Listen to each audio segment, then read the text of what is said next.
Kendala di hidroponik itu yang pertama, banyak yang kaget untuk mendengar modal atau besaran biaya untuk investasi awal. Investasi awal. Ya, untuk investasi awalnya memang sedikit lebih sedikit lebih mahal. Tapi juga sampai sekarang permintaan itu sangat tinggi, sangat tinggi. Malah kami yang sudah memiliki komunitas yang di situ ada 40 orang lebih tidak sanggup untuk mencukupi permintaan di Kota Dumai.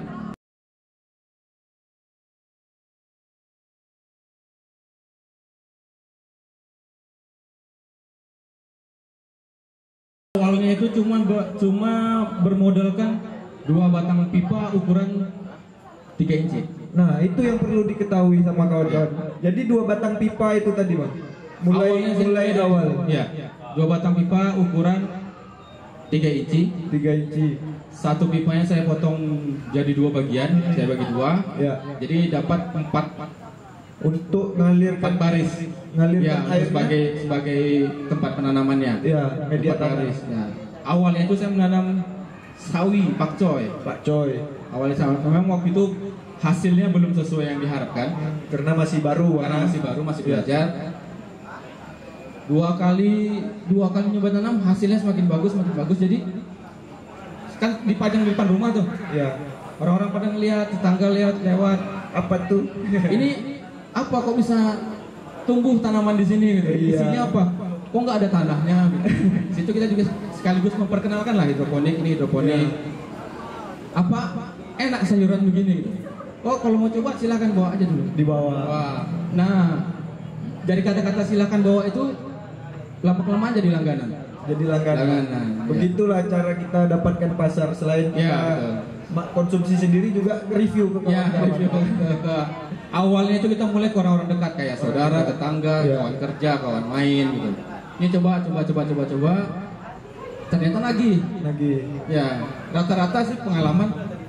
Rata-rata yang konsumen yang sudah pernah mencoba sayuran hidroponik itu lagi. Karena memang poin utama yang diambil itu manis. Gitu. Sayurannya manis. Teksturnya lebih renyah. Rasa manisnya juga padat, berisi. Nah, sesuai. Puas sekali rasanya itu ya kan. Idaman ya. Iya. Malah saya sendiri tidak punya basic pertanian sama sekali. Iya itu. Berarti emang gak ada basic pertanian? Gak ada basic pertanian. Apa pertanian basic? Itu dulu ngikut ibu, nanam cabai pinggir rumah, nanam tomat, nanam sayur pinggir rumah gitu di tanah. Ya. Aslinya? Saya itu basicnya SMK Elektronika Industri. Elektro.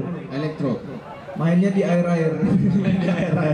Dulu orang elektro takut air. Nah, saya sekarang main air. Malah mendekati air.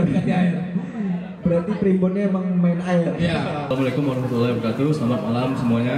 Waalaikumsalam. Di sini bertanya Bang Anggi. Ya. Saya mau bertanya.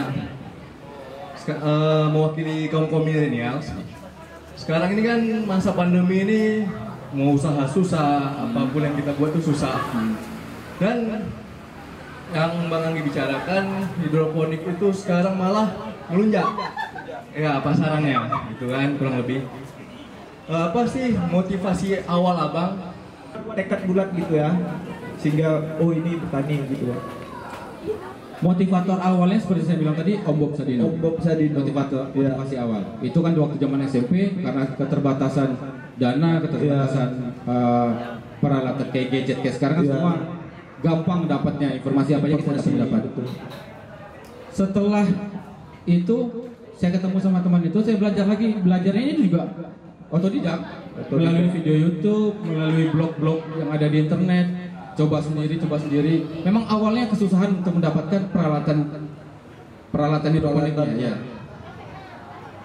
Karena adanya sistem sekarang belanja online, kan banyak merchant online itu belanja di sana.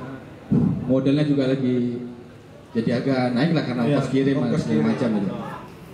Tapi setelah dicoba lagi, yang bikin kita terkesan itu dengan berhidroponik kita bisa melihat pertumbuhan dari biji sampai bisa menjadi pohon yang menghasilkan buah. Prosesnya kita ngelihat langsung dengan mata telanjang, step by step ya.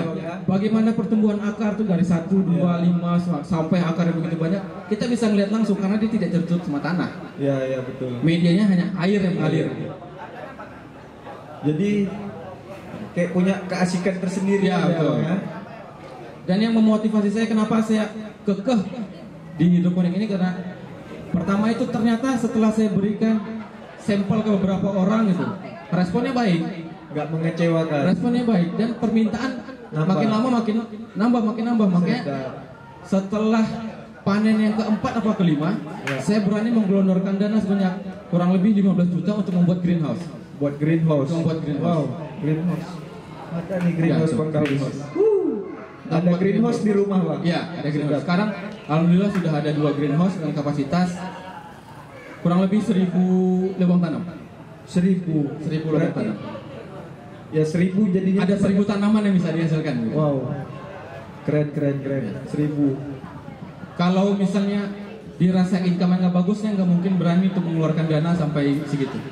Menarik Bang, betul Ya. juga tuh Bang.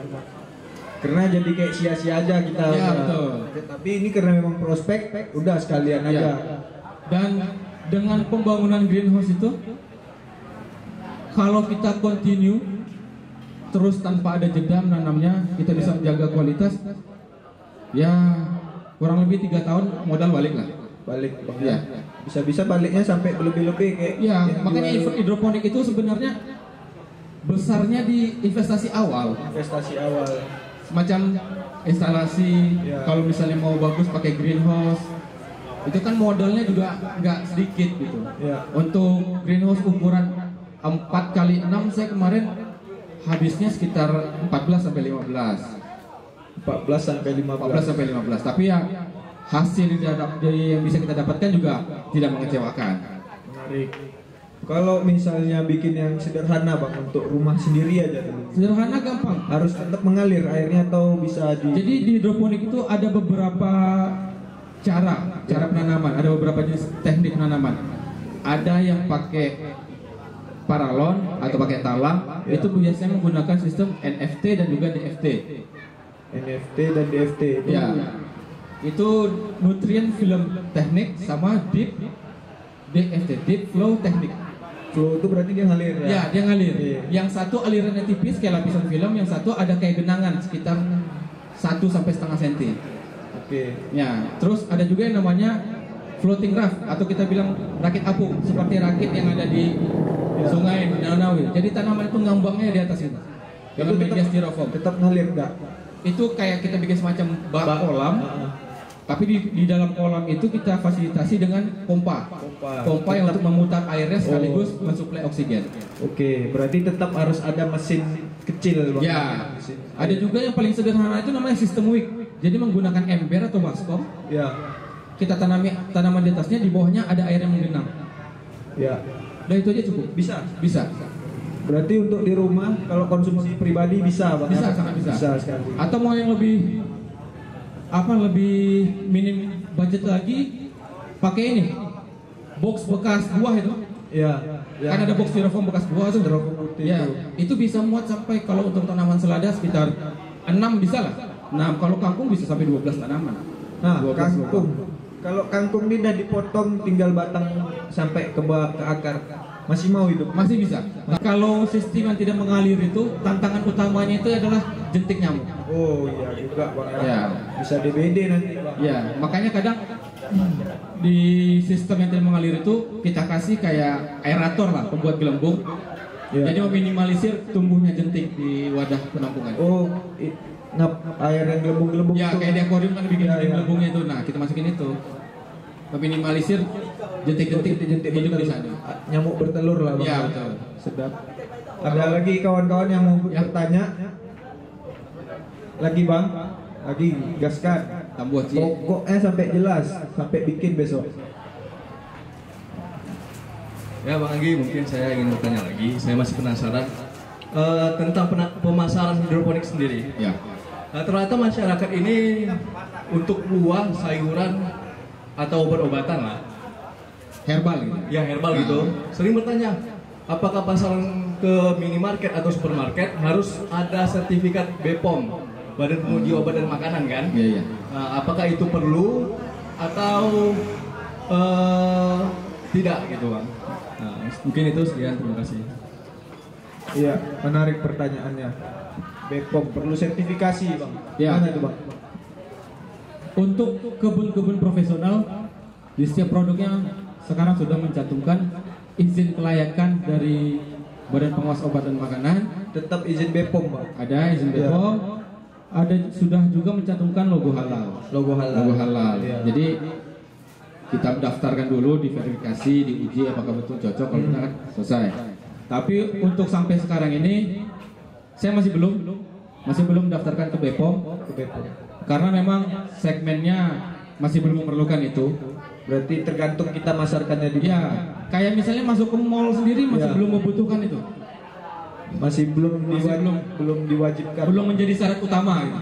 Tapi kalau misalnya itu kan kaitannya ke trust, Mas. Ya. Kepercayaan. Dengan adanya sertifikat dan terdaftar di balai Badan Pemeriksaan Obat dan Makanan, berarti makanan itu konsumen lihat, oh ini layak dikonsumsi. Udah layak. Ya. Karena memperkuat ini ketahanan kita pemasarannya. Iya, bisa menaikkan harga jual juga nanti. Oke.